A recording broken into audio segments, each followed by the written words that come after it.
感谢辛勤工作的科学家、设计师、专业人员和企业生产总厂，15年内创建了一个移动压缩机 MKU-1，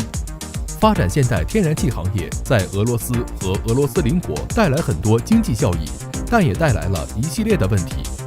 据俄罗斯天然气工业股份公司环境报告显示，到2016年，主要天然气管道修理端的大气排放量达到10亿5千多万立方米。2015年开始设计工作，建立了移动式压缩机机组，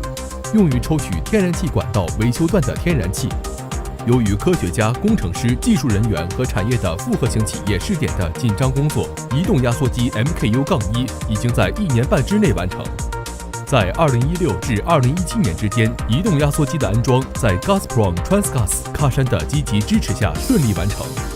目前，所有的实验测试都已经成功完成。俄罗斯天然气工业股份公司的领导参加完最后的测试，给予积极评价，并表示愿意批量生产类似的设备，以满足他们的需求。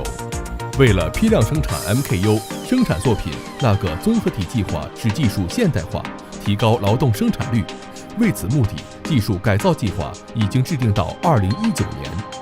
从安装开始到工作结束，安装都是最大程度的自动化。自动化工作场所只需要在运行过程中监控安装的参数。天然气从一段长35公里到85小时的时间，安装的部署时间为3天，折叠时间2天。该装置可以在零下40至零上35摄氏度的温度下运行。MKU 占地360平方米，维修人员数量：安装部署和折叠5人，抽水期间3人。安装由位于汽车底盘上的集装箱版本中的3个主要模块组成